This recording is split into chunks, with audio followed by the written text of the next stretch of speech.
Oh, hang on, you get. Hello, ladies and gentlemen. Welcome back to Hurdle the Line. I am, as ever, your host, Fletch, and joining me today for the second week in a row, it's just us two. You and I, Karl. How are you? All good, mate. All good. Um, another a good week again. Patriots get the win. Yeah, that week can could have gone any smooth, and yeah, it's the same old Jets. That's all I'm gonna say.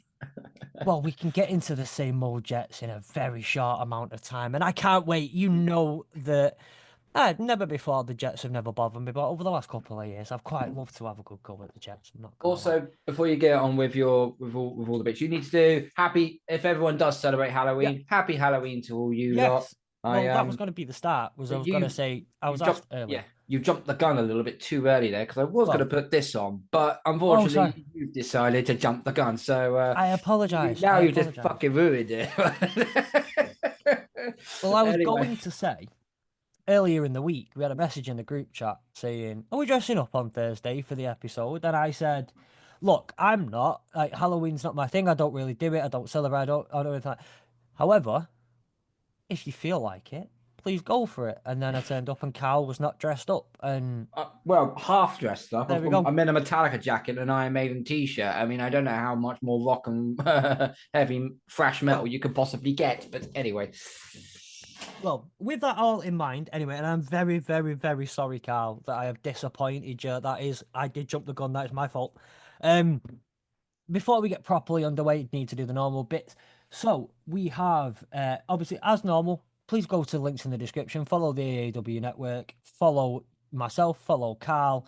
But also join our Discord. Our Discord's starting to pop off a little bit, starting to get going, and it's really, really nice to see so many people joining in and having good conversation about various things, not just football, but football and various other sports, with basketball season getting underway, and obviously with congratulations to the Dodgers yesterday on winning the World Series and all that sort of stuff. So the Discords do get. We'd love to have you as part of our community. We have an announcement that you may have, if you listen to the review show, you may have heard it on Tuesday, but everyone found out on Monday if you were in the Discord. We have a brand new sponsor. That is Fantasy Game Day, the first and only NFL Daily Fantasy app made in the UK, from the UK, for people in the UK. We will get into that properly a little bit more later. But if you want to play some NFL Daily Fantasy, you can do so, especially now FanDuel's gone. Everyone a bit upset now FanDuel's gone from the UK. You can still do it, and you can support a UK-based NFL startup company while you do it, which I don't know about you, Karl, but I don't think there's anything better to do I than to. think, yeah, because FanDuel's now gone, and which is an absolute shame. A lot of people use DraftKings, but this daily fantasy app is Yeah, actually very, very, very, very good. I personally have used it a few times, and it is very, very good fun. You do get some money back if you pick the correct yeah, players. But it's great fun, and yeah, and if you are just not just into fantasy, like normal redraft leagues or best ball or dynasty leagues, this is actually another good option to have if you yeah, are a little bit like me, a little bit like a gambling, like a flutter yeah. every That's once in a while. But totally. no, it is very well worth it. Go check it out. And obviously, I think we need to say well on that one.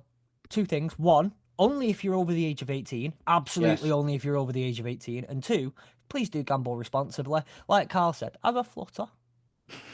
Enjoy the competition. But as the adverts that we all know go too well, when the fun stops, stop. That is an old term of phrase, but that is the Stop. proper way. That is That the is the proper proper way. way. When the fun stops, stop. Um, we can get a bit more onto that. We're going to talk a bit of fantasy football later on in the episode. Um, with that in mind, shall we go through a little bit of news, Karl? Let's go for it. I've got some bits here, and then I'll invite the kind of thing open to you. Now, it starts off with some horrendous news that we learned earlier this week. The Javarius Ward, the 49ers player, his family found out, over the weekend, his 1-year-old daughter passed away, Amani Joy. Look, Kyle and I are parents. We know that there's a couple others in here, Yeah. in with our group, who are parents. But also even the ones that aren't, we all get how that's beyond awful situation. Nobody should ever have to go through that. So obviously the thoughts and whatnot of everyone at the network have been with Chavarius and his family this week. That's heartbreaking. Not much more can be said on that, really. You just can't. You can't. In other bits of news, bit of an annoying one for myself. Constantly in a little bit of trouble, it seems like at the moment. Detroit Lions wide receiver Jameson Williams was released from custody a couple of weeks ago after not an altercation, after an incident in which he got pulled over with his brother. A gun was found underneath his seat on the passenger side of the car. Various different things have come out about it. I'm not going to go into any detail on what happened, what is going to happen, and all that sort of stuff. But it's been an ongoing thing this week. But that is news that's hit the NFL. Anyway, moving on. Nick Bosa's post-game hat. So the one that said "Make America Great Again." It has violated the NFL's plain language rules. Well, we don't want to get into politics. We're not going to get into politics, but at the end of the day, the simple fact of the matter is it broke the NFL's rules. End of story. I don't know if you remember last year, Karl, but when the London games were on, when the Jags played the Falcons, Disney did a live remake, literal live remake in Andy's bedroom from Toy Story. I don't know if you watched Yeah, it. Did you give I it a go? saw snippets. I found it incredibly cringy, Yeah, but yeah. it was. I thought that week I went, I have to give it a go. Like I have to give it a go. You have to see what it's actually like, and it was very jarring. I'm not going to lie to you there, Karl. It was jarring, just odd. But they're doing it again. This time the Cowboys Bengals game on the 9th of December will be live at the Simpsons. From the world of the Simpsons, Cowboys Bengals. I don't know. I don't know. I don't know what sort of wording we're gonna hear or terrible phrases. Everyone knows The Simpsons. Okay, it's one of the best animation shows to have ever been made. It doesn't quite beat Family Guy, but I'll let that one slide. Um, but yeah, The Simpsons is incredibly funny and it's something imaginative as well. But we've Yeah. all seen, we all know about the Nickelodeon Bowl, don't we, with the slime and Yes. that sort of thing, which is more, The Simpsons it is still kids related, but but if you can understand, but adults understand the humor better because Yes. because there's a lot more underneath the surface stuff that kids are just raising their eyebrows thinking, I don't know what that means yet. We're Yep. looking at it thinking, should that really have been said? But anyway, Well. it's a good idea. It'll be good fun, nonetheless. Oh yeah. Well. But I listen. I don't have Nickelodeon, so I can't comment on it.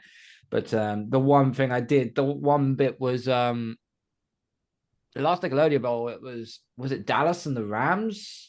Can't remember what it was, and it was They do it SpongeBob. for the Super Bowl every year anyway. Yeah, but it was there was one particular one over the Christmas period. I think it was I think they did a SpongeBob Think so. one, and Patrick the Starfish. Dak Prescott threw a pick six. I think it was he threw a pick six or something along those lines. And Patrick the Starfish basically said, "Oh, he wasn't meant to do that." So that was a nice, Love it. hilarious part of it. But anyway, Absolutely love it. Not going to lie to you. But that should be interesting if they've learned anything from the Toy Story one last year, and hopefully it's just a bit better. It's difficult to do these things though. I do appreciate that. And just a couple of other little bits of news. The Vikings have acquired offensive tackle from the Jaguars, Cam Robinson, in exchange for, I believe it's a 6th round pick. Little bit of addition to the Vikings there. Arctos, in talks to buy a minority stake in the Buffalo Bills. They are an investment firm. So I know it was said a few weeks ago that the NFL had opened up to investment firms holding minority stakes in things, but it's starting. That is starting. And the only no, that's about all I've got for now. Have you got anything on top of that? um, no, not as such. I mean, I'm trying to look. I'm trying to look up who this Arctos for my not. Arctos is, to be honest.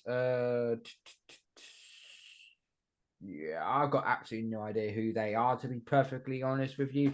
They could be better than the Pagulas. We don't know. They could end up being they could be even worse.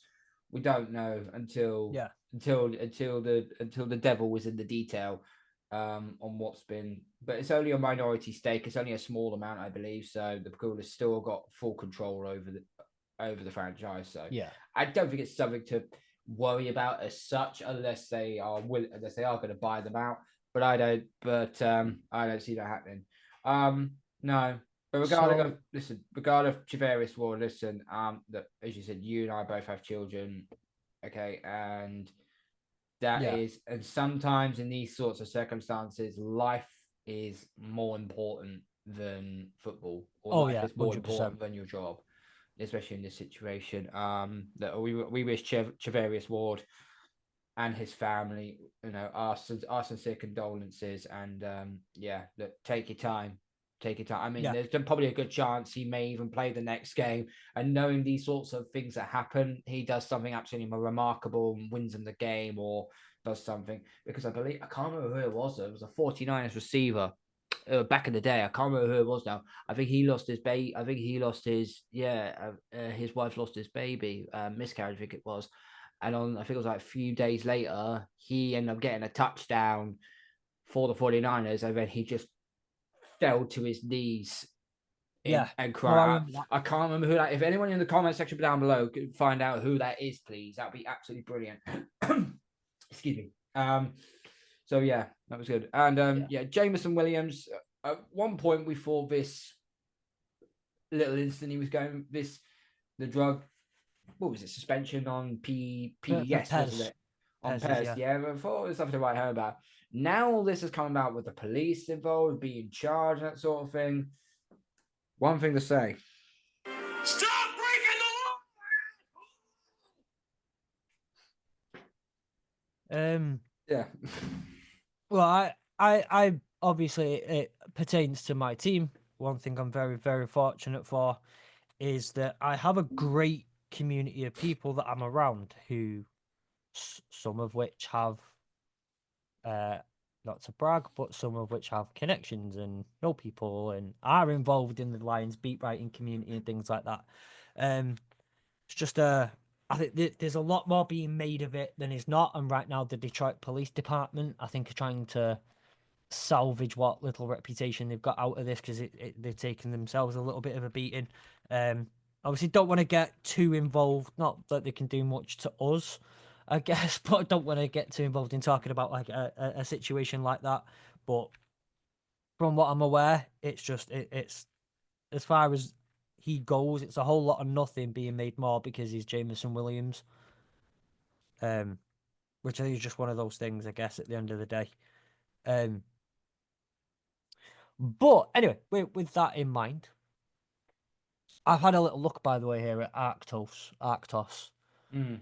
Um, they're obviously a private investment firm, dedicated to the professional sports industry and sports franchise owners. Logos that appear on their website, and I'm going to guess this means that they've had some sort of involvement. Paris Saint-Germain, Okay. Golden State Warriors. Mm-hmm. Sorry, these are very slow moving logos, by the way. The Liverpool Football Club, the Houston Astros, the New Mm-hmm. Jersey Devils, is it? Yeah. The And Pittsburgh Chelsea. Penguins, Mm-hmm. uh, the Minnesota Timberwolves. No, the Portland Timbers. Portland basketball. Portland Trailblazers. That's the one. I believe so. The Sacramento Kings, Aston Martin's Formula One team, Elevate, Joe Gibbs Racing. There's just a lot. Giants baseball. There's a lot of different, very large So it professional. does seem like so they've been in sports pretty much throughout their inception. So at Yeah, least that's something that you can at least have a little bit more confidence in.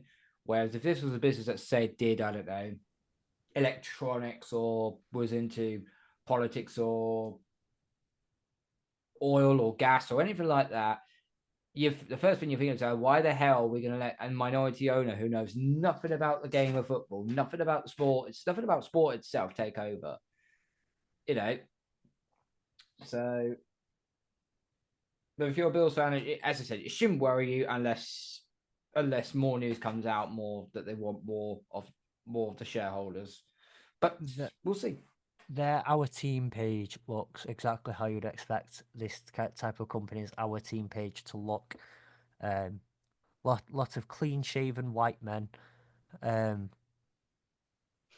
No, I don't know why that's tickled me a little bit. It just this couple of things may have tickled me, but other than that, let's talk about actual football, Carl. Let's talk about some actual football, and I do what. Let's have a little bit of talk about fantasy. But before we get into the kind of the chunk of the fantasy football, what's up the bit in a bit of fantasy football we wanted to talk about. How are you getting on in fantasy football this year? And we're going to talk some general fantasy, I think. In my main league that I've been playing in for the last, this will be my 7th year now playing in. I'm currently 6-2, Right. sitting in second. So I'm doing not half bad as it currently stands. And then in the other league on ESPN, I'm not doing so good. I'm 3-5 currently. But I play fantasy for, as I said, I play fantasy for a lot of football for the last 7 years. It's amazing. It is amazingly good fun. Really, really is. I would like to then elevate to go be more into like dynasty leagues and best ball, but I Yeah. really need to do some homework in regarding of this. Yeah, I'd probably say I've got a fairly strong team, shall we say? But I won my match last week, but I left about 80 odd points on my bench. And that wasn't due to my negligence. That was due to the fact that, what was it? Lag McConkey went off. David and Joku went off. And who else? I can't remember who it is now. Oh, McBride. That was it. Yeah, McBride went off as well during that. And I absolutely nosed it up, but I still won my match for some unparalleled reason. Yeah. But yeah, so I don't know what sort of question you want to ask me on fantasy, really. I mean, throw one at me, see what we got. Let's kind of just talk about fantasy football in general. Just I guess midway through the season, just start looking at who's performing well in fantasy football. Who are there? I guess who are some of the steals that you would have got at the start of the season, and some of the various other little things that are going on. Like I say, around the world of fantasy football. Now I'm very very fortunate. I'm in a couple of charity fantasy football leagues, including what they call the JTT Cup, which I'm doing terribly in. But I am doing very, very well in. And you might know this gentleman, Sam. Here's one. I seem to be doing very, very well in that. The actual league itself doesn't matter too much. But I'm 5-3 in that division and currently like in the top 15, I believe. People all around. So I'm qualifying for the next round, which is great. I'm very, very, very much looking forward to that. Where the bloody hell have these gone now? I am very fortunate though, and I will say this. In that team that I have got in Sam's, it's a best ball league for one, but my quarterback is Lamar Jackson. My backup quarterback, Jaden Daniels. You could get a very nice trade with someone if someone wants Jaden Daniels off you. No trades at the moment. No trade. So I'm just stuck with two very, very good players in a best ball league. So Yeah, obviously it hurts. my two QBs on my main league is consisted of, well, when I drafted Anthony Richardson first, and we're gonna have a little bit of a chat on Richardson later on in the show. Mm-hmm. Was my starting QB, and my backup was the same as your guy, Jaden Daniels. And now Jaden Daniels has been my starter. However, for some, I in the waiver wire this week, wasn't expecting to get this guy. I thought, someone's going to snap him up because he's doing well in fantasy. He's doing well over the last 3 or 4 weeks. I managed to pick up Bo Nix. All right. So yeah, and he's flying right now. But I think one of the steals I did in the draft was managing to get hold of Nick Chubb further down the board and then stash him on IR. Yeah. Because now my running backs would then consist of, if I had to choose a 3 running back set, it would be Saquon Barkley, Josh Jacobs, and then Nick Chubb. When Chubb eventually gets back up and running, that's a dangerous tally. Yeah. Not to mention the fact I've got your boy Armand Russell Brown, and Chapman's boy Drake London as my 2 receivers. Plus I got McBride. Plus I got DJ Moore, who has let me down a few times now. I'm getting really pissed off with him actually. And defenses, you know what? I'm just flitting in defenses in and out. Or play a defense that's playing Carolina or Tennessee, play one of the worst teams, and you surely get points. And then with a kicker, I've got Evan McPherson. He does well for some days, does well. He doesn't do so well for me. So I've got a mixed bag there regarding other team. But so, do you want to play a game? I'm going to play a game with you, Karl. Okay, I don't mind playing games. So this is a PPR league with your general generic scoring across leagues. The Sleeper and ESPN and all that sort of stuff. They generally share the same point system, etc. Let's start with QBs. Can you name who through week 8 are the top 5 quarterbacks in fantasy football in accumulated points, total points? Jalen Hurts. Nope. Oh, okay. Bo Nix is one of them. He is not. He is not. He is not. Over the last 3 or 4 weeks. And I'm talking since between week 1 and week 8 altogether. Oh, right. Lamar Jackson, then. Lamar Jackson is number 1, yeah. Jaden Daniels. Jaden Daniels is in there, yeah. He's number 3, I believe. He is number 3. Well done.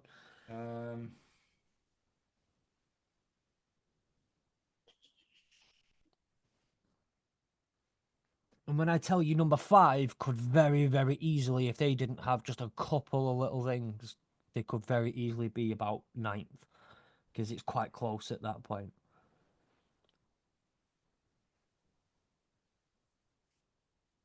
Joe Burrow? Joe Burrow is right just behind number 5. Kyler Murray? Kyler Murray's not in there. What? Kyler Murray's number 8. Okay, I'm surprised there. Bo Nix, by the way, was number 9. Okay. Oh, you're Josh Allen. Josh Allen is number 4, yeah. So we just need number 2 and number 5. Is it Goff? No, and I would argue though that Goff's had a bye week, so accumulated points, and he had as accurate and as whatever as he's been. He's not been accumulating yards and accumulating. He's not your typical fantasy player. No. Baker Mayfield's been putting up points. Baker Mayfield is number 2. Number 5, I would also though, it might like you to think of another player who you would not necessarily think of as a good fantasy football player. Sam Darnold. Nope. Kirk Cousins. Nope. Oh Jesus Christ! This is doing my edit now.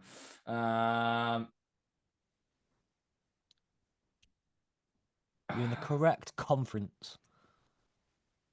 So I'm in the NFC. You're in the NFC. You're giving me Goff, and that's a no. You're giving me Kyler Murray, that's a no. You've given me Jalen Hurts was a no. Jesus. Think a bit closer to Kyler Murray, though. Stafford? No. Very close, though. In the right ballpark. So it's not Brock Purdy, is it? It is Brock Purdy. Really? So Brock Purdy has accumulated 152 fantasy points Joe Burrow in sixth is 151.3.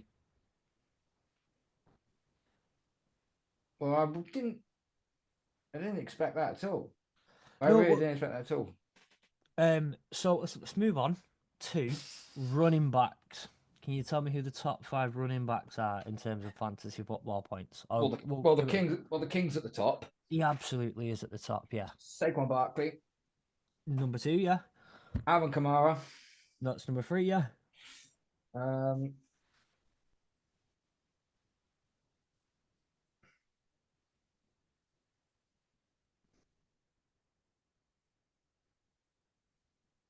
Both of these as well. When you actually consider their output, it's a very, very good output because both of them have had a bye week and still are in the top five.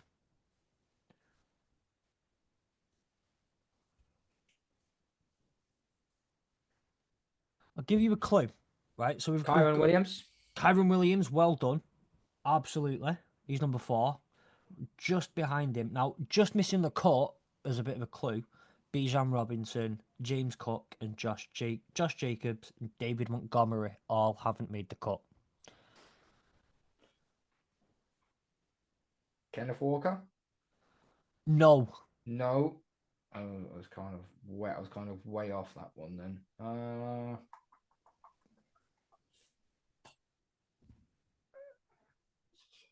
Kenneth Walker's 14th. Gibbs. Jameer Gibbs, well done. It's one of those as far as David Montgomery goes as well. They're just both very good fantasy running backs because Detroit like to punch it in or run it in when they're in the end zone. Yeah, they The do. red zone even. That pisses me off because I've got some brown, so throw it. So I was challenged to this a couple of days ago, and I believe that it has slightly changed over the weekend. So I was challenged to it last week. Top five fantasy wide receivers this season. Okay, so it goes Jamal Chase, It does. Justin Jefferson, It does. That's correct. Drake London. Nope. Oh crap. Okay. He had a 3.4 point week this week. Terrible.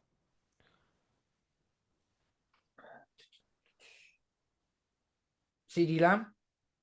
CD Lamb's in the top five. He's number five. He is number five. Okay.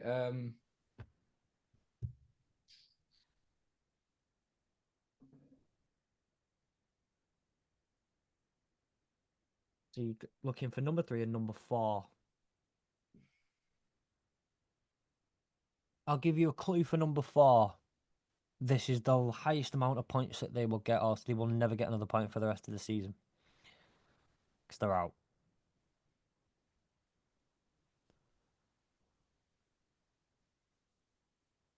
Brian Thomas. So he's not out for the season, but he is number three. Oh bollocks! Yeah, I know now. Buccaneer. Yeah. Chris Godwin. Chris Godwin, well done. So Chris Godwin at number four, and then CD Lamb at number five. Mm-hmm.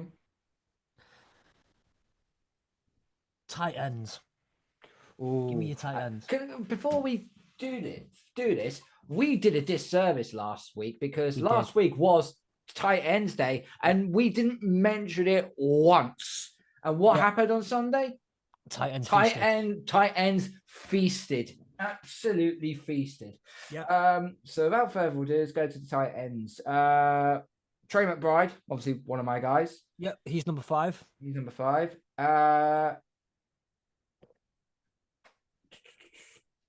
This one's number four surprises me because I've had him in one of my fantasy teams this year, and he's right. My mate has got two of them on his back. He plays a two tight end set in here for fantasy, which is a ballsy move. Yeah, especially given that so far this year, I feel like tight ends overall, apart from this weekend, have underperformed in general. The two he's got is George Kittle. That's number one. Brock Bowers. Brock Bowers is number three. Yep. So you've got 1, 3, and 5. Need number 2 and number 4.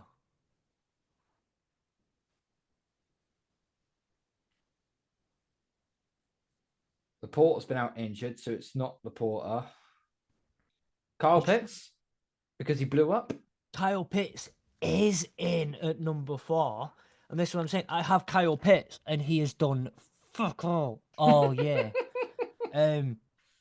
But this is the thing. He put up a 20-point week, and now he's in fourth. And I think if you actually look at it, he wouldn't have been in the top 10 before this week, but now he's fourth. So, and then number two. So we've got George Kittle at number one, Brock Bowers at three, Pitts, McBride, need number four. That's number two even. I am really, I really. don't personally think this is an obvious one. I think this is a. I would have probably had Brock Bowers at number one if I was had to guess these. Mm.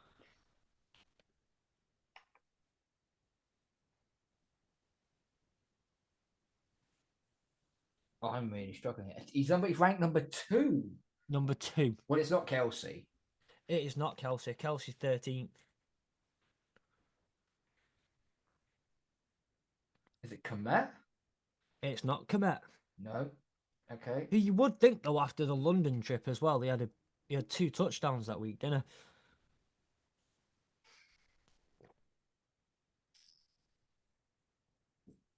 I'm. Oh. I'll put you out your misery here because like I said, this is not a one I would have ever thought of. Tucker Craft in Green Bay. Really? I didn't even Yep. know. Let's have a look. 64.4 points on the year. They have not been feasting very much this Oh, year. smoke. Holy smoke. I didn't even know that. Didn't even know that. Okay. you learn something new every day. I'm not going to jump too high onto kickers, unless you really want to do kickers, or defenses or anything like that. In fact, go on. Ask you for the top three. Can you get the top three defenses? Denver. Denver, yes.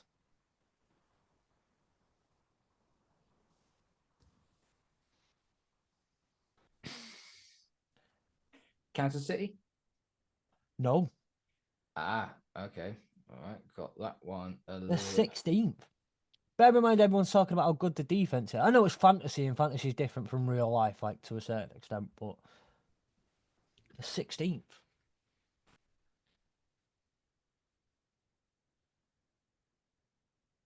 Chargers. Nope, Okay. I'm Vikings. that's number two. Yeah.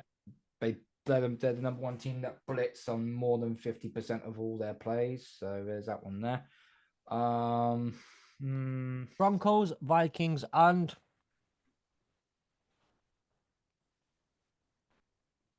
top three, did you say? top three. I don't want the top five. I think the Bears, but I don't think they're top three. They're fifth. They're fifth, right? Okay. Do you think of a top defense, though? This is a top defense.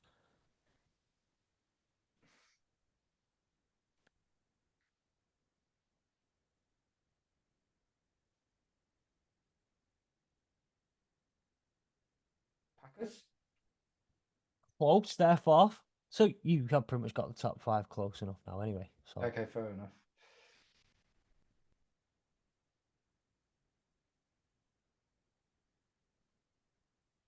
all Cle- four NFC North teams, by the way, are top 10. Cleveland. Not Cleveland. Oh, It, Steelers it, then. Has to be Steelers. it is the Steelers. It's Steelers, yeah. I will say this though, that there's a few stats here that do get me every now and again in terms of like, top teams and whatnot. It amazes me how sometimes all four NFC North teams though are in the top 10. Hmm. Um, and you look at certain other stats as well across the league, like just NFC North teams seem to dominate a lot of the stats, and I just find it really interesting. Obviously, what a division that we're in at the moment. Um, but yeah, those are some of the best players for fantasy this year. Well, the top fives at some of the key positions. Obviously, once you start and get into actual defenses and all of that sort of stuff, it gets messy. Um, I think I've only ever played a league once one year where you could actually draft individual defensive players, and I hated it because the draft took about 6 weeks. Well, what felt like about 6 weeks, because you were drafting so many rounds of people. But yeah, they're some of the top ranked defense players in fantasy this year. And I'm going to throw back to something you've said before, because that's such a big story that's happened this week. So we want to talk about him a bit later in the episode. Anthony Richardson. Mm-hmm. We spoke about it a little bit on Monday. You haven't got your chance, and I know Karl has an opinion on this. We know Karl has an opinion on this. What are your thoughts on Anthony Richardson and that situation there in Indianapolis? This is not the end for Anthony Richardson of his time in Indianapolis. I just think at this point in time, right, he played 5 games last season, went down with a season-ending injury. He's had a full off season to prepare. He's come into this season.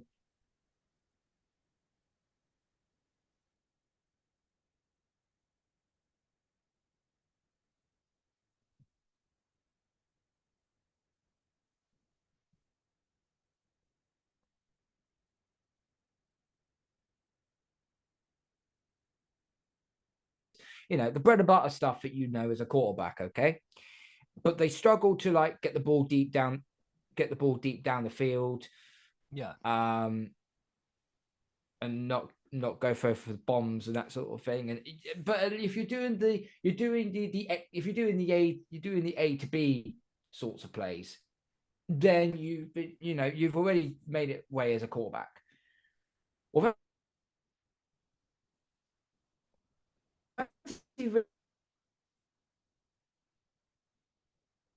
he's basically he can throw these 70-yard bombs and put them in the breadbasket. Yeah. But when it comes to situational football, the basics, fundamentals of football, he's just not there for it. He can't make a simple check down. He can't throw a simple 10-yard pass. It's really, really concerning. Anthony Richardson, last year there were 2 quarterbacks that we knew might struggle.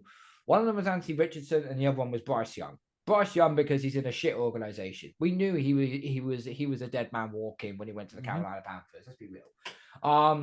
With Anthony Richardson, there was upstart to him, but he was more raw than Josh Allen. He was more. If you actually look at his statistics to Josh Allen's actual first season, they're very broadly similar. Mm-hmm. They really are.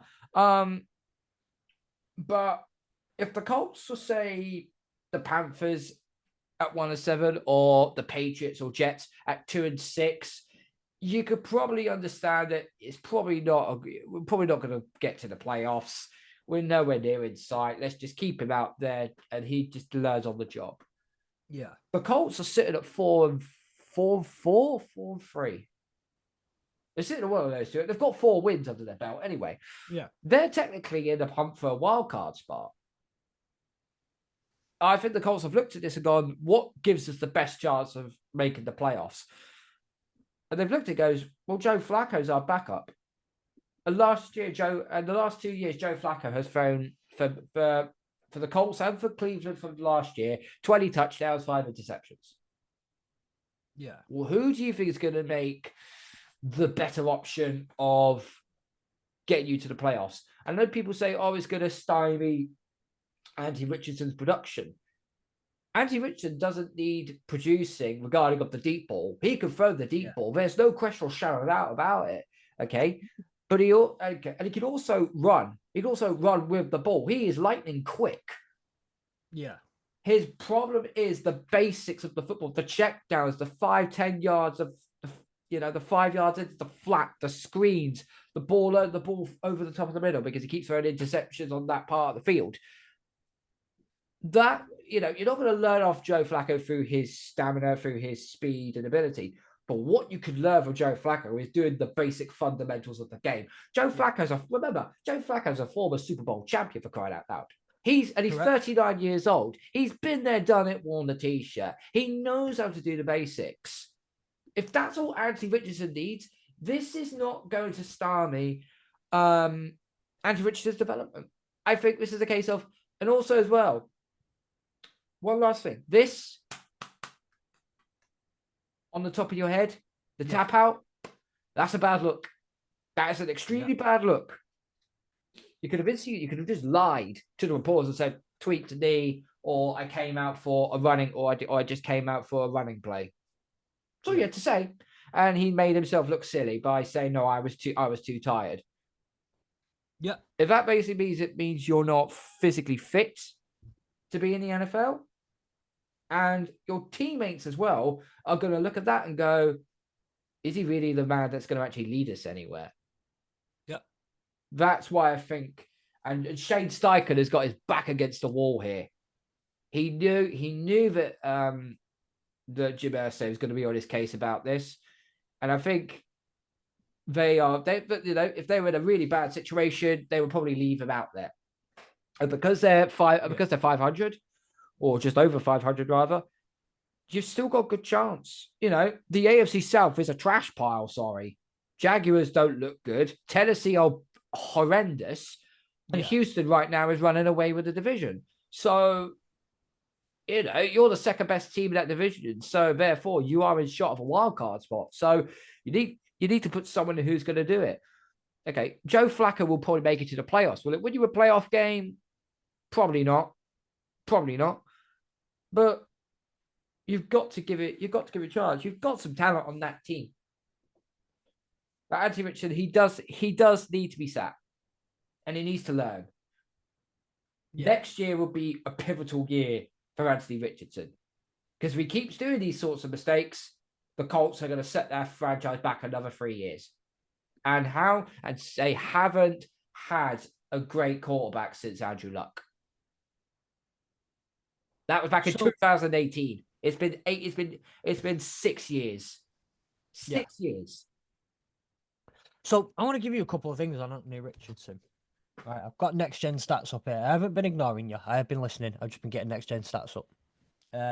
And yes, remember everybody, football, got to pass the eye test.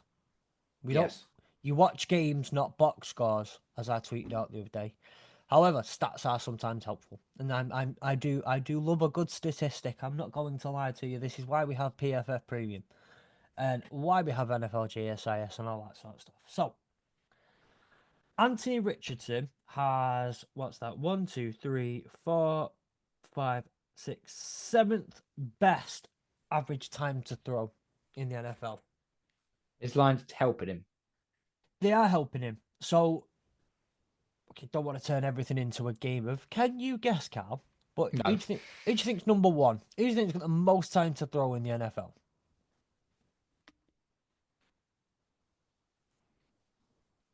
I would probably say Sam Darnold. Spot on. 3.1 seconds average time to throw. Just behind him, being like 0.02 seconds, is Brock Purdy. 3.1 seconds is basically the equivalent of ringing up your wife and saying, where do you want to go out for dinner? And then you throw the ball. Yeah. Well, we used to always say he's got time for it. Sit down, have a cup of tea and a biscuit. Keep it PG. Keep it PG. No, I was keeping it PG. Very much PG. He's got time to sit down, have a cup of tea and a biscuit, and then throw it. Yeah. He's got a lot of time. That's true. Brock Purdy is second. Jalen Hurts, Lamar Jackson.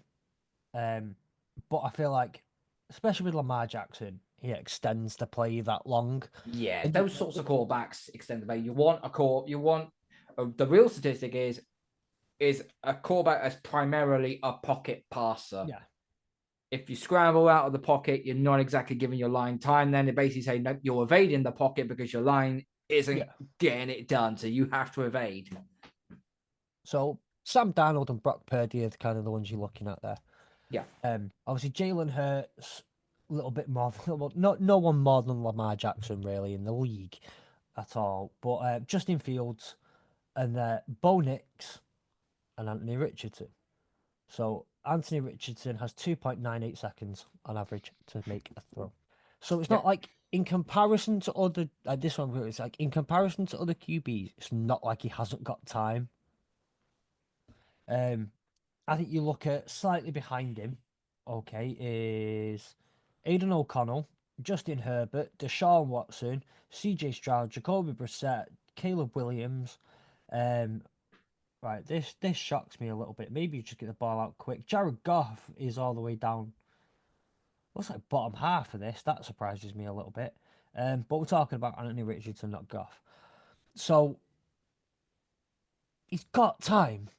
And there are a lot more QBs who are performing at a higher level, going through checkdowns at a higher level, distributing the ball at a higher level with less time.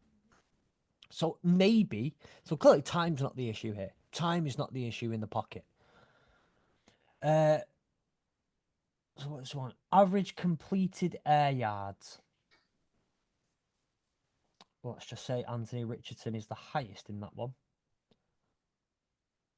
Because the man loves to just launch it. He just launches it. He just launched the ball. Well, look, I'll give you two stats already. In his last two games, he's thrown 9 for 24 and 10 for 32. When it comes to, as I said, when it comes to the basic plays, he can't complete the passes. No. And I don't understand what I mean. If you was me was under center, we'd be like, right, let's just complete let's complete a 5-yard pass. At least we're doing something worthwhile here. No point throwing it deep down the field and getting intercepted and coming back for a pick six. So, but that's just the completed air yards, by the way. The intended air yards. Oh dear. 13.2 on average. He's consistently throwing not just beyond first down, but he's going for a fresh set of downs and a half here. Every time, almost every time. Sorry, whenever it's not a completion, that's the biggest differential between intended air yards and completed air yards. By the way, in comparison to anybody else in the league, he's not close. Nobody else is close. By the way, on that one. Brock Purdy's got 1.1. That's a minus 3.8 on Anthony Richards' behalf, and then minus 1.1 for Brock Purdy. The aggressiveness. He's top 6 in aggressiveness. Dak Prescott is the most aggressiveness. But he has an 18.8% aggressive percentage. Longest completed air distance. Well, actually, he's second on that one. Longest completed air distance. I would guess who's got the longest completed air distance? I was going to say Jaden Daniels after that Jaden play. Daniels after this weekend. After that play, yeah. Air yards to the sticks. Anthony Richardson is constantly behind everybody else on that one. 3.9 average yards to the sticks. He's had 133 attempts and got 958 yards, 4 touchdowns, 7 interception. Passer rating of, and again, out of all the QBs on here, the worst. Worse than Bryce Young. Worse than Mason Rudolph. Worse than Will Levis. Worse than Spencer Rattler. Worse than Jacoby Brissett. Worse than Aiden O'Connell. Worse than somehow Deshaun Watson, who was getting single-digit passer ratings not that long ago. Look, Karl, if someone has multiple single-digit passer rating games and has a better QB and better passer rating than you overall, that's a bad that's a bad place to be. That's a bad look. It is a real bad look. He has a completion rate of 44%. Expected completion percentage, though, is 56.9%, which is still lower. Even his expected completions is lower than everybody else. Like, no one expects him to complete the passes. And that's a differential of 12.5%. So, I guess that's a lot of statistics in one go. And if anybody who's actually stuck through us with those statistics, I apologize. That's me bringing the statistics forward. It does paint a picture of a man who has a massive arm, but is wildly inaccurate. Is it errant? What's the word? What's the right word? Just kind of erratic. He's erratic. He's flinging it. They don't expect him to have high completions percentage. He's not throwing high completion throws. He's making bad decisions. And the worst thing, like I said, the worst thing of it all, he's got the time. Granted, is his second year in the league, and he's missed a lot of time last year. You're not talking about Goff, who has been in the league a long time and learned how to maneuver at a very fast pace, mentally go through everything quickly, and trust the receivers that he's got. But my dad, he's got the time to perform checkdowns and read a game. Yeah, it's not. This is why I think switching to Joe Flacco is probably the best option that the Colts could go with right now. As I said, it's not going to hurt Richardson being benched, but it just means you are under a microscope when you do eventually come back onto the field. Yeah.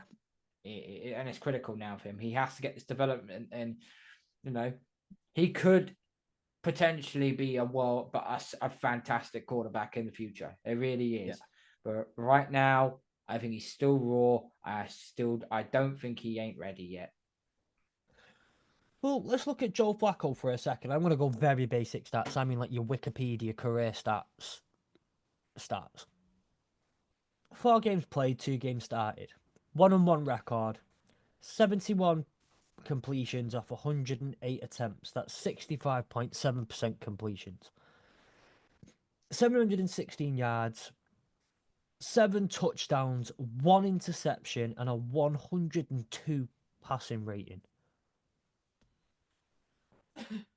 6 rushes, by the way, as well, for 26 yards, as we all know. Joe Vic Flacco. But it's a world of difference. That's a huge world of difference. No, Joe Flacco's 39. We weren't expecting him. When he came to Cleveland, it was like 38 Joe Flacco. What the hell's he gonna do? He's probably washed. He's been on a couple of teams now. Baltimore that go in because they got the new future in Lamar Jackson. And people just thought, oh, he's going to be a backup, nothing more, nothing less. But he's still got it. I think it was one time, I can't remember what game it was now he was playing for. He threw for over 300 yards, 3 touchdowns, and he was scrambling and running like he was the white Lamar Jackson, for crying out loud. What that word that was not that, by the way. Yeah. That was, he's still got it. He's at 39, he's still got it. Yeah. I would rather, this is the honest to God, all right? If the Jets had Flacco instead of Aaron Rodgers, I genuinely think the Jets will be, 500 or above 500 right now. Oh, absolutely. That's going to clip. Someone's going to clip the shit out of me for saying that. I don't care. Flacco, I agree. I agree. Because Flacco is not an ignorant person. He'll always put the team first. He put the team first when he was at Baltimore. I think he did play. I think he played a few games for the Jets, and he played well for them. But they obviously didn't want him. More for them. He did. He played. He went to Cleveland, and they went through 5 different quarterbacks. But he went to Cleveland, helped them towards getting back to the playoffs, which was great. Which was great.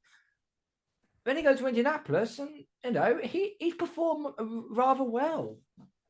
He's not someone who's arrogant. He isn't egotistical. He'll always put the team on his back because that is what you are. When you are in your 30s and you're much more mature and you've been around the NFL, you've been around the block, I've got those done the last 15 years or so, you then become what we call a leader of men. That is who Joe Flacco is. He is a leader of men. And I think in this situation, what the Colts are right now, sitting at 4-3 or 4-4, if you could just check their schedule, their record for me. I think it's one of the two anyway. But they've got 4 wins in their belt. They're in week 9. They can still make the playoffs. I don't think they'll win the division because I think Houston is going to start running away with it at some point. But they can make a wild card.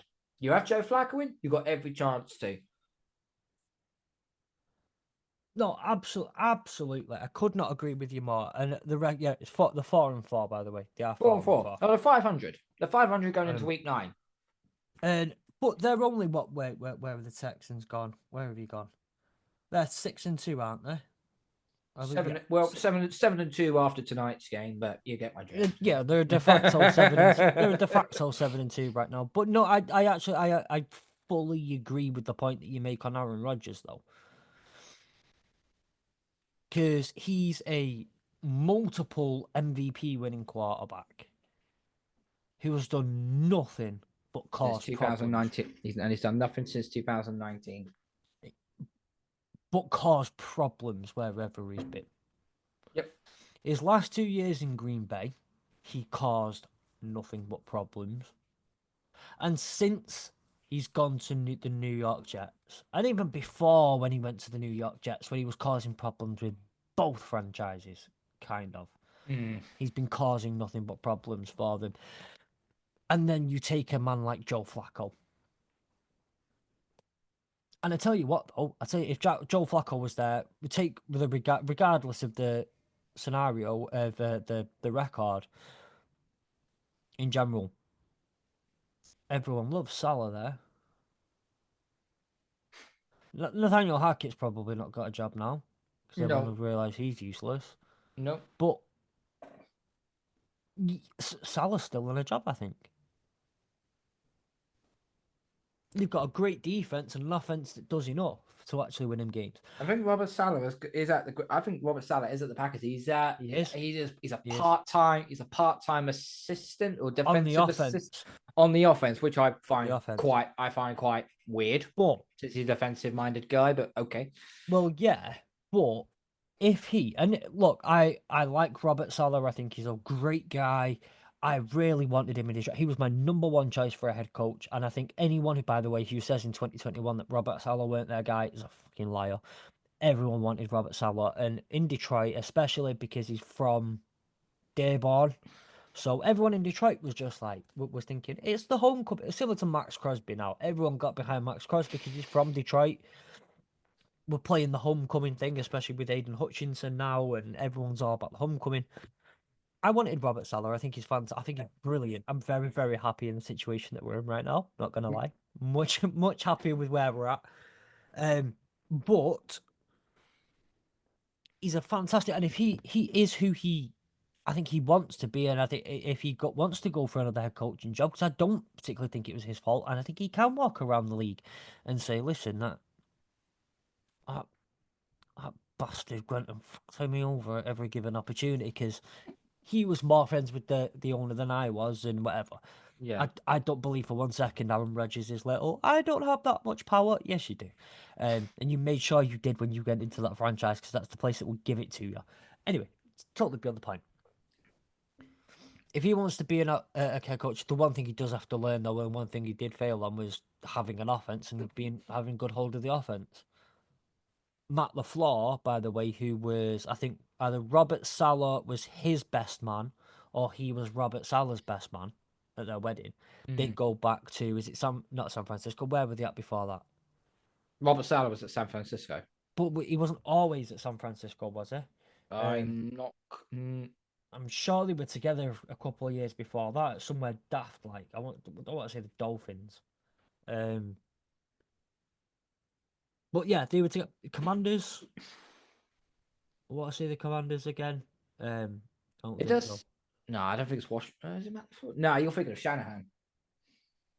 No, Matt LaFleur of the Green Bay Packers, one of his close friends. And then it's gonna bug me because I know they're close and they work together a lot back in the day. I think before they even went to, I think. So Matt LaFleur, you are right. He served as the quarterback coach of the Washington Commanders. Yeah. Back in 2010 to 2013. He was in the NCAA as well for the Notre Dame. Yeah. And the Atlanta Falcons. And he was also the offensive coordinator for that was it. Los Angeles Rams. Matt LaFleur's in the LA Rams and the Tennessee Titans. Right. So now it's a case of where was Robert Saleh? Because I know Robert Saleh was part of the 49ers. Texans. Sorry, there was a lot of Texans in one goal. That LaFleur No, Salah was at the Texans from 2005 to 2010. Matt LaFleur was at the Texans from 2008 2009. One was linebackers coach, one was offensive assistant. Um, they did not work together again after that, but they became close friends. Um, Texans, Seattle, Jacksonville, San Francisco. So yeah, neither of us. They haven't bumped into each other, have they? So no, no, they not as haven't. career thing, but they were together at Houston, and they became very, very close friends. Okay. Um, Like I say, I believe that one of them was best man. Anyway, this is when I had to talk about their personal private lives. But if he is genuinely the coach that he thinks, I think he wants to be and wants to continue to be, why not? Your best friend is just giving you the opportunity to go and learn offense. Mm. You know defense like the back of your hand. Good for you. Have a biscuit and all that sort of stuff. Go learn offense. Learn how you actually run an offense. You might know how an offense works, but do you know how to run it? As a head coach, I think you need to, or if you're in his position, so you don't let it happen again. It, if you run that risk of saying no, Nathaniel Hackett, you take charge of the offense. No. Don't want to run into that problem again. Or no, Aaron, you're the quarterback. You're a legend. You take control of the offense. You do it. That's it. I don't think he wants to do that again. I don't think he does. So the having said that though, like I said, he would still have a job though if Joe Flacco was. This is where we were. If Joe Flacco was at the Jets, he'd still have a job. Yeah, he would still have a job. He would still. He would. I think he would just about still have a job because he's on his fourth year now, where he can't afford to have another losing season. Yeah. So Um, you know, my question but to you, I have a serious question to you, and we discussed this a lot in the college podcast yesterday. So, by the way, if you want the full discussion of this as well through with our college podcast guests hosts, please go watch that yesterday. I'll listen to that on our YouTube and on everything else on the for the Asleep at Work network. But anyway, I'm going to ask you this, Cal. Mhm. In fact, no, I'll preface this with the tweet that we started it with as well.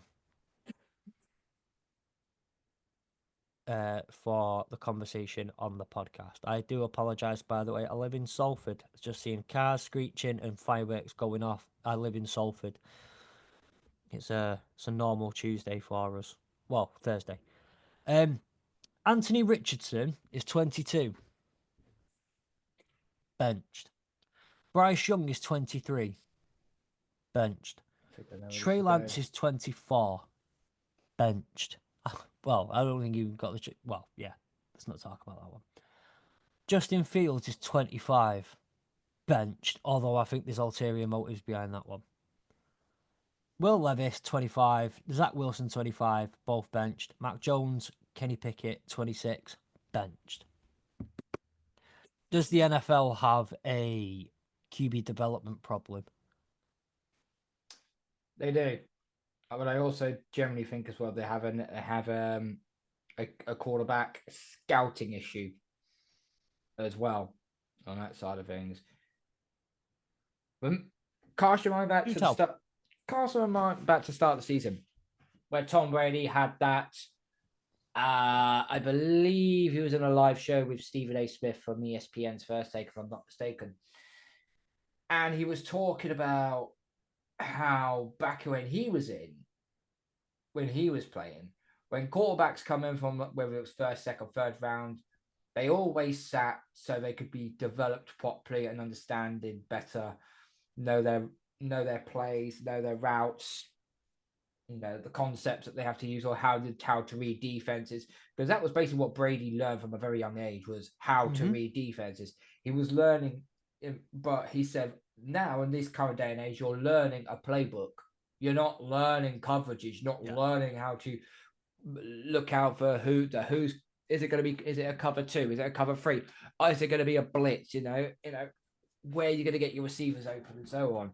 It's all about playbook design now, and I have noticed over quite a fair few years now, quarterbacks that have come into the NFL you know, they have been thrown in at week one because they think they are, they're the answer to their prayers. Yeah. Okay, you're gonna get the odd ones that probably do well, like your Trevor Lawrence's, for example. Caleb Williams is an absolute possibility. The only other first overall pick I can recall that really panned out well was Andrew Luck. That was the last time. And I know obviously Jared Goff did go to the Super Bowl with the Rams, but he was more of a sort of, people kind of thought when he was failing really, really badly at the Rams, and then beforehand it was like, is he the guy that's going to take us anywhere? Is he the guy that's going to lead us anywhere? But there are so many quarterbacks nowadays where they've been thrown into the fire and they've just jumped out of it and they haven't been able to withstand it. There is a quarterback development problem. We put Drake May on the bench for the first 4 weeks, and now he's starting games. We didn't want. I personally said I didn't want him to, unless Jacoby Brissett goes down injured. But needs must, and obviously the franchise sees something a little bit more different. But there have been quarterbacks who have been thrown into the fire and they have just sunk. Yeah. Bryce Young just got thrown out to dry. I agree with Bryce Young, but he genuinely got put in the worst situation imaginable. Oh, he did. And I think the one thing, and this is what I'll say to the Bears this year. Now, they've got better on the roll line, don't get me wrong. But, right, I'll ask this, but I feel like I've prefaced this too much now to the point where you've already got my point. What did the Commanders do? What's the difference between the Commanders and the Bears? Both of them put pieces around their rookie quarterbacks, but they both did it differently. What did they do differently? Or at least I feel they did it this way.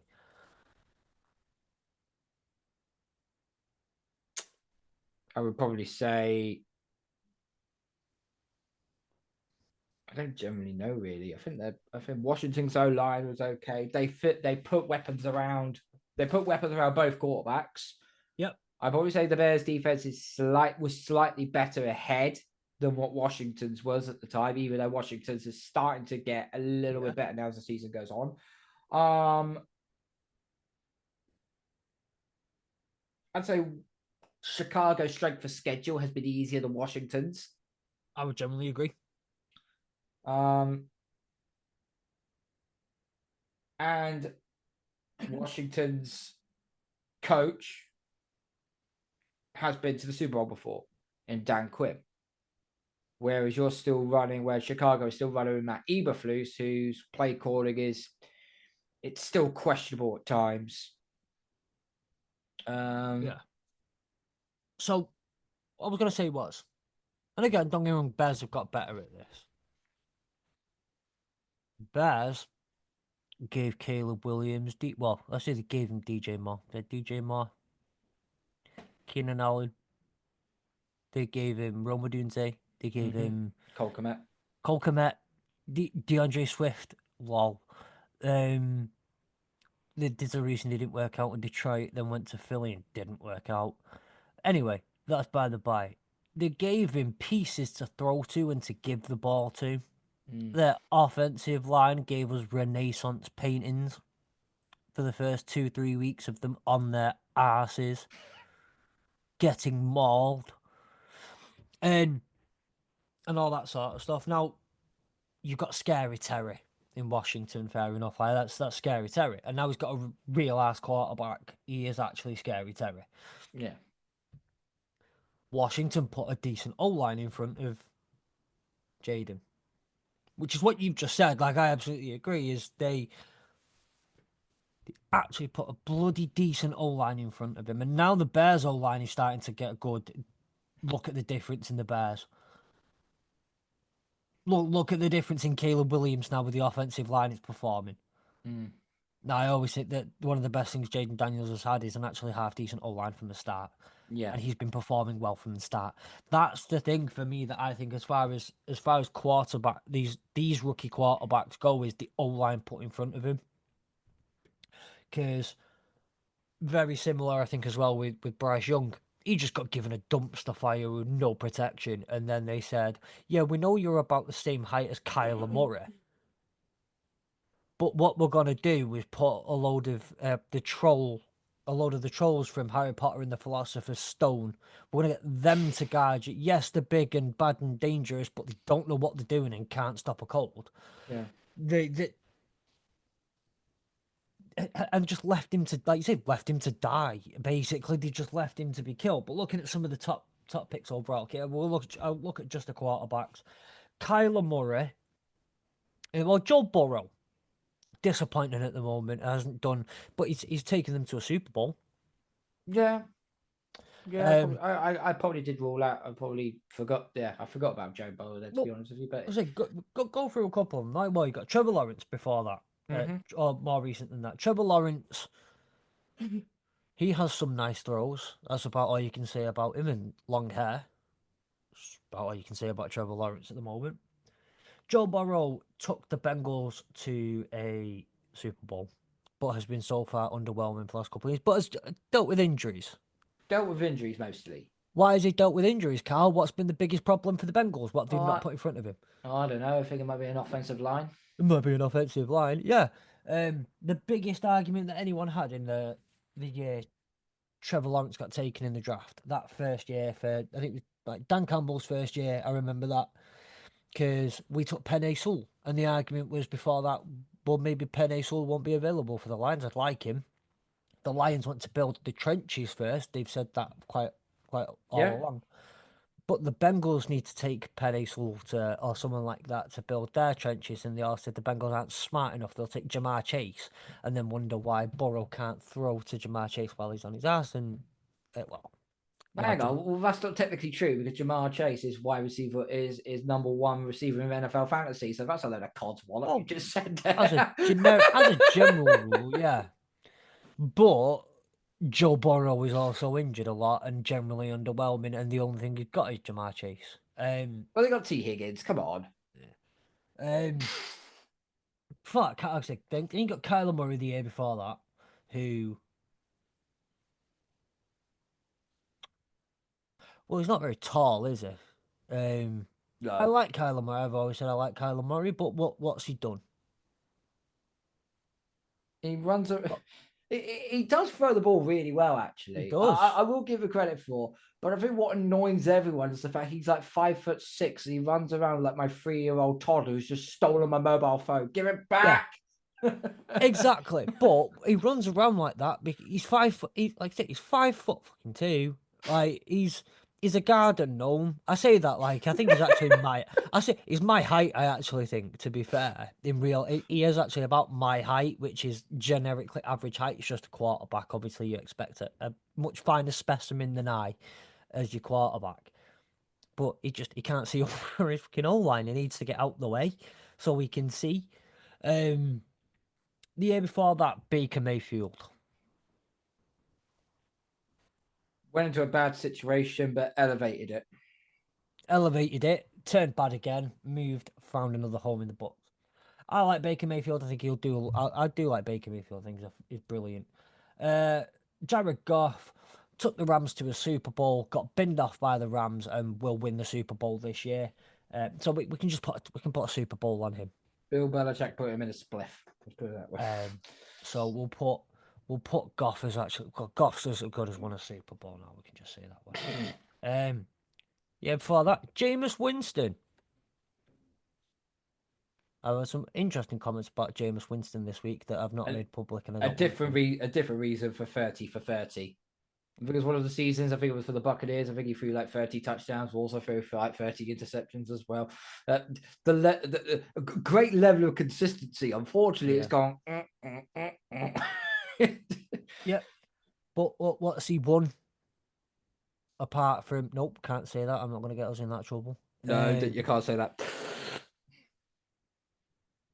I haven't even won them, to be fair, really. Yeah. So Jameis Winston, fuck off. Good to go back. Then you go to Andrew Luck, Cam Newton won a Super Bowl as No, well. he didn't. Andrew Luck, Cam Newton. And obviously the year before that. Cam Newton didn't win a Super Bowl. He made it. He got to a Super Bowl, but we all know that he took a slight little pay to not win that game because it was Peyton Manning's last chance. There's a conspiracy about that anyway. That's all I'll go as far as say as that. But I believe there was a conspiracy about that.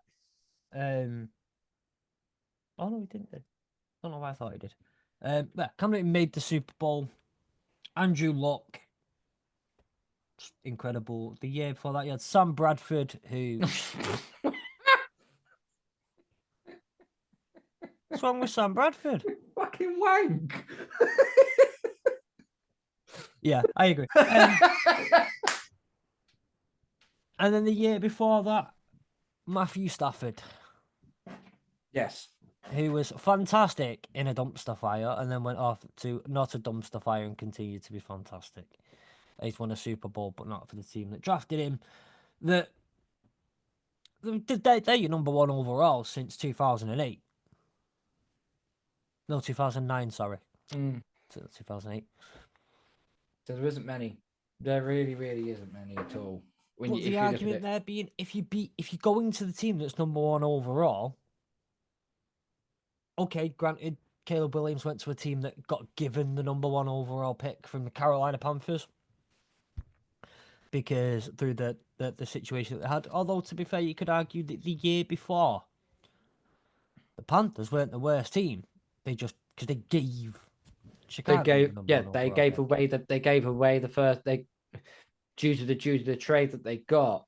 They couldn't tank even if they'd wanted to. That is, when you have the first overall pick, it means you're just a bad team. But when, say, for example, you finish seventh or eighth worst, but you traded a haul to go get up first next time round, and now you haven't got it anymore. That's a different level of hell you're in, because that first round pick could end up being your savior, and you have to wait another season and play another crappy 2-15, 3-14 season just so you get your first overall pick back. Tell you a team who did that and didn't suffer. Really, Rams. The Rams didn't. No, they traded up for Jared Goff. Yeah, it's not Les Snead, is it? Is it Les Snead that the Rams? I can't remember the name now at the moment. It's that kind of week that we're having. But Brad Holmes comes from fuck them picks. If you know how to draft, fuck them picks. Because like you picking in the third and fourth round guys that are going to be Pro Bowlers next year anyway, so you know how to evaluate and deal with talent when you find them in your lower FBS teams in your lower schools that you don't necessarily the flashy players aren't coming through. But this is just to me too. It's like I'm going to ask you this as well, just to kind of wrap this conversation up. Do colleges have a QB preparation problem?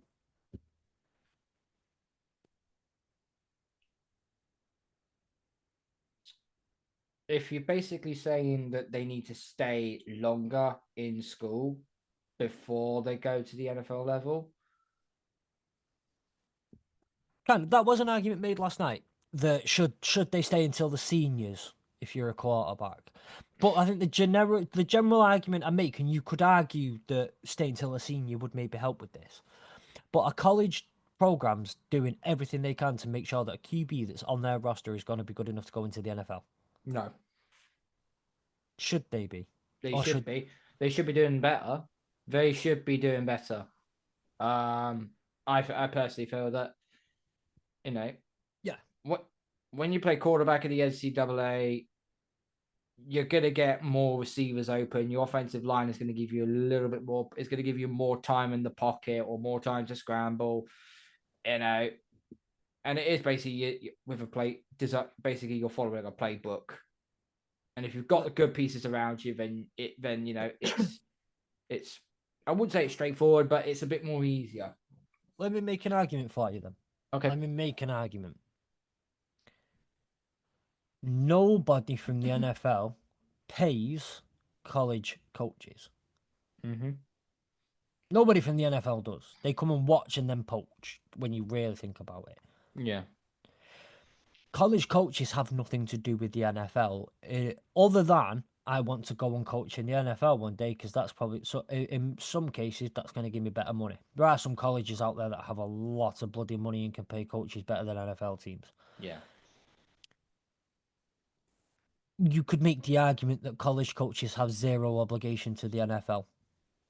I think you can make this argument was made last night, and I've gone through every single form of this argument, pros and cons that you can. You could make the argument that, like I say, college coaches don't have any obligation to the NFL. They have an obligation to the school that pays them, and your job is to win games for your school. That then goes on to get you whatever you need, whatever you want out of it as a school. Obviously, you want wins as a team, but you also want donors to give money. Donors are a bit more likely to give you money when you win as a school, Yeah. etc. So I think it could be argued that colleges owe nothing to the NFL, and it's the NFL who's up to do, like you said before so eloquently there, Karl, sir, scout better. In many, like you said it a lot nicer than that in many ways, but like the scout better, Yeah. do As I said, better scouting and understanding, there is a scouting issue when it comes, especially when it comes to quarterbacks. and then stop throwing Bryce Young to the wolves. Stop doing that to quarterbacks. Stop giving Mac Jones. Oh, sorry, not Zach. Mac Jones necessarily. Mac Jones. Stop giving Zach Wilson keys to a kingdom, and then allowing 40-year-olds to run that kingdom over. Don't do that. It's the NFL's job to do that, and I just want to make that argument to you. If you want to rebut, you can.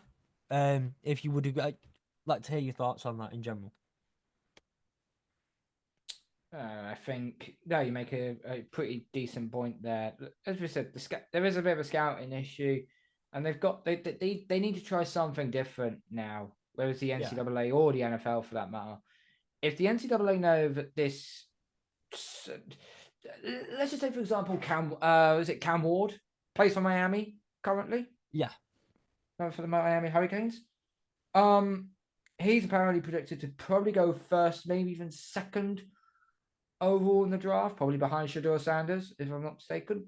Would that be? Depends who you ask. It depends who you ask who's going to next. It depends who you ask. If you're looking at the board right now, you're thinking, say if you're Shedeur Sanders right now, you're looking at the board thinking, if I'm going number one overall, that means I'm going Carolina. Why the hell would I go there just to get my physicality ruined, but also the mental side of me ruined? Why would the hell would I go there? Luckily, he's got a very good father who is also probably one of the best defensive players of the game in prime time, Deion Sanders. So there's a good chance have a word about that. Oh, he will have a word. He will have a word. He'll just say, "Tear your ACL. We'll fall you down the board. Let you land in Dallas," because that's where he'll land. Ask Davante Adams how he got his hamstring injury. Oh yeah, absolutely. So, but that's deception. Yeah, and you don't really want to do that. No, but if you're a junior or you're in your freshman year or you're in your sophomore year, and you could say you're prepared to go to the draft, but you look at your first three, and the first three teams consists of Jacksonville, Carolina, the New York Jets for just a prime example, Tennessee. I'm double checking myself thinking I'm not going into the draft this year because I am not going to one of those four teams that might absolutely ruin me. Yeah. And they could do that. Especially with NIL deals now. Especially with the NIL deals. So there's that to put into the equation of it as well. So No, I mean that's an entirely fair point, and I'm very glad that I knew who Cam Ward was because I've been doing that many weeks of a college football podcast. If I didn't know that, that'd have been embarrassing. Um, just to clarify there for you, the current betting favourite is Shador Sanders at 15-4 per bet 365. Next is Cam Ward at 11-2, Travis Hunter at 6-1. That's bet 365 though. That's that not bet 365 would do find the closest, generally closest to Vegas, and can be a bit much closer to Vegas, at least when it's a bit further out from an event like that. Yeah. But um, yeah, that there your odds for the number one overall pick. Something we don't want to get into draft talk yet. No, Season's not yet. halfway through. But with that in mind, I appreciate you, Carl. As we look towards the just look to the weekend, are there any games that are taking your fancy this weekend? There, there's a good slate of games on this week. I think the Broncos Ravens game for me. That's going to be a very, very interesting one. Broncos number one defense in the NFL. Um, Bo Nix, the last month or so, he's been playing absolutely outstanding. Really has come on strong. He started to do the basics well in the first few weeks, but now he's Yeah. elevating his game. He's scrambling and he's throwing some really nice deep balls as well. He's starting to learn it, and he's learning under Sean Payton's offense. Sean Payton is getting a tune out of this guy. Yeah. They've got one of the top five. They've got one of the top both offensive lines in the NFL as well. They do need a bit of help at the receiver position because they don't really have houseworthy names, do they? Cortland No. Sutton is one of them. Um, that's really all I could say on that matter. But the Yeah. Heels also relied on the running game of Javonte Williams and McLaughlin, I think his name is, the backup. So they got that to look forward to. And the Broncos are a good team right now. Defensively, they're just snuffing everyone out. They beat the closest thing to a softball opponent in the Carolina Panthers last week, but there we go. Baltimore, on the other hand, this is a team that's going to be incredibly pissed off after what happened last week, losing to Cleveland. No one expected Yeah. Cleveland to come in, but anyone with a pair of eyeballs and some common sense would have told that this offense is going to be better now that he is now gone and Yeah. famous Jameis is now playing. He threw for over 340 yards on a Ravens passing defense, and I think this is where this game is. Do you know what the spread is for this game? -9 for the Ravens. That's too big. That's too big of a spread for me. Yeah. If I'm a betting man, I am not taking the points on that one. I'll be taking Denver to cover on that one. To cover. That's what my Yeah. prediction for our pickers. What would you do in the next part? It will just be the that's just my to cover the spread for Denver. That's a cracking game as well. I'm not going to steal what your game of the week is because obviously we know what your game of the week is. It's your team.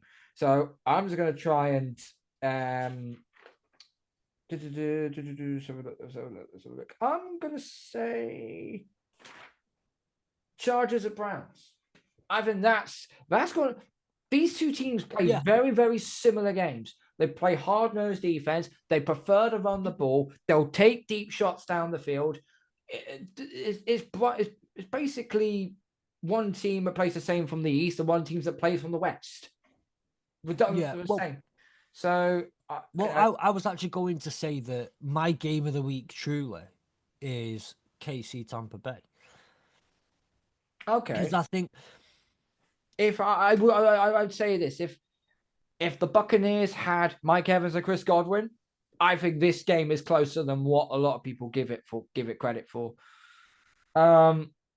I think this game is a lot closer than people give it credit for anyway, because now I watched Monday Night Football when both Mike Evans and Chris Godwin went down. And I know Chris Godwin went down with like 40 seconds to go, is what it horrible, but it is what it is, and it made no impact and bearing on the game. mm, I watched when Mike Evans went down and Baker Mayfield lost his head, and I thought, crap, has Cleveland Baker turned back up? Like, has Browns Baker turned back up towards the end of his Browns career, obviously. Last week, Baker was not at his best, but he was damn good last week. he was trying. Him and He Cade was Otton, trying. maybe it was tight end weekend and linebackers were sitting off and letting the tight ends feast a little bit. Maybe there was a little bit, I doubt it, but maybe there was a little bit of that going on. But Baker and K. Dotton, and Baker, one thing I did find is what, yes, K. Dotton he feasted last week, 2 touchdowns and a lot of yards. But Baker distributed the ball well, and a lot of guys were getting 4, 5, 6 touches. So if he trusts the rest of that receiving core,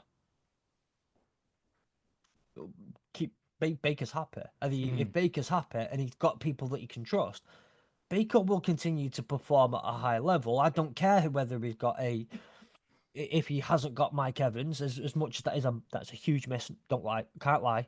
Yeah.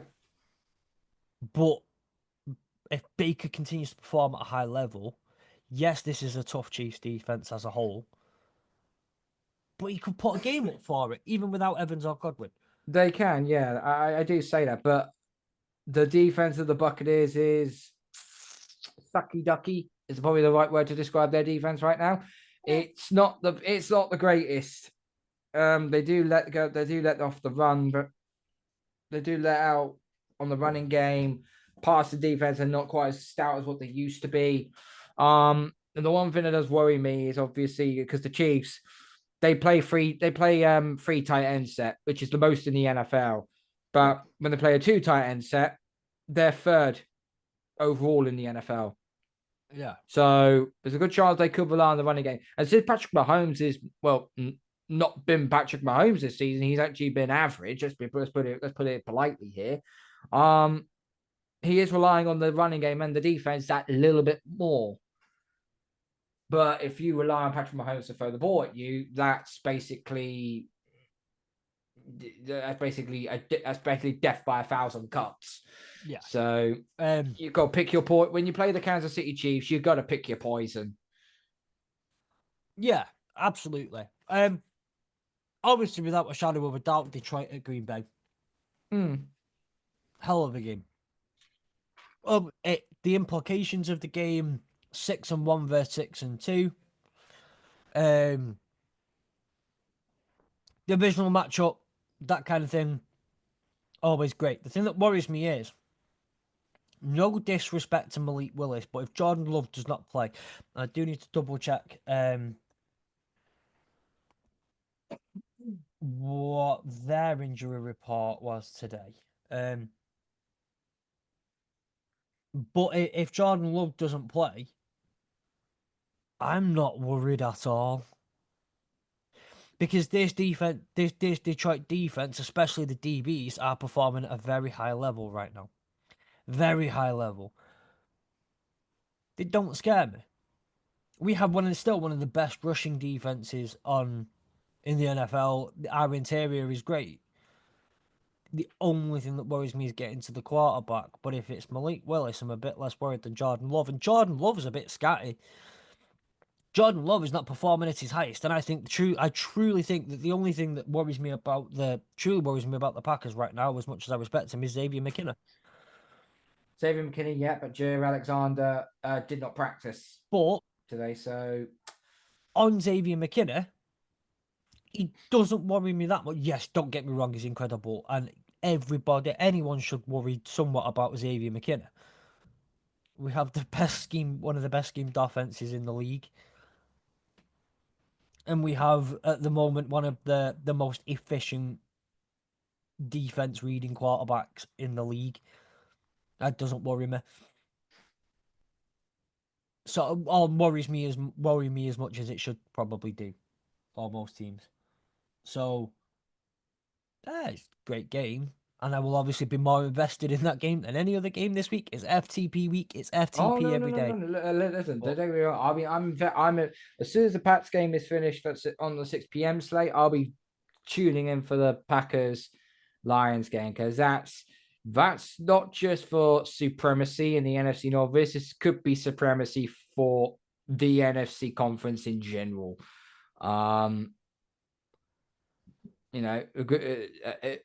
I hate to use is it Aaron Paul when he keeps using that phrase? They can't keep getting away with it. Well, the Packers keep getting away with it with their quarterbacks. So, but if it is, I don't think Malik Willis is not bad. I think I don't think he's as good as Jordan Love, but he's not a scrub. I think he can extend. I think he can make plays. I think he can still extend plays.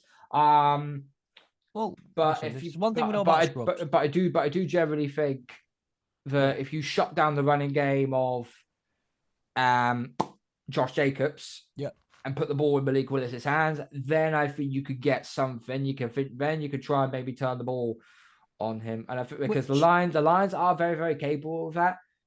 This is going to be a battle between fire and ice, in my own personal opinion. Yeah. I think I will say I think the Packers have got slightly a little bit more talent than the Lions have, but the Lions play with a lot more heart and a lot more determination. Yeah. And they're a little bit more rougher around the edges, shall we say, than what Green Bay are. Green Bay are a little bit more of a finesse sort of team. Detroit are more of a sort of punch you in the face type of team. So that's why I think Detroit Black and blue, baby. is Black and blue. With that in mind, I think you said before we've got to do some pick'ems. So with that in mind, I think that's a great episode. I'm wary of the time we've actually been recording, and just for the two of us, this has been fantastic. What's been going on quite a while. So thank you. That is our preview of week 9 of the NFL. Man, I cannot believe it. We are literally halfway through there. We are previewing the halfway point of the season. We're 1 month away from bloody Thanksgiving, for Christ's sake.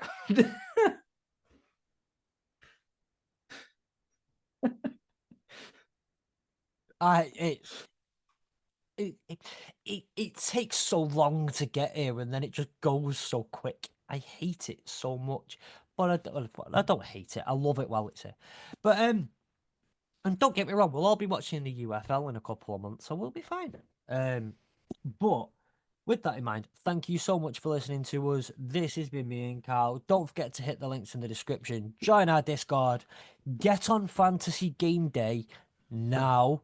Sign up. Use code HRDLE. All the stuff's in the description. We'll see you next week. Stay tuned for the Monday for the Hurdle the Line review show from week 9. And then on Sunday, I will actually drop the pick'ems, I promise.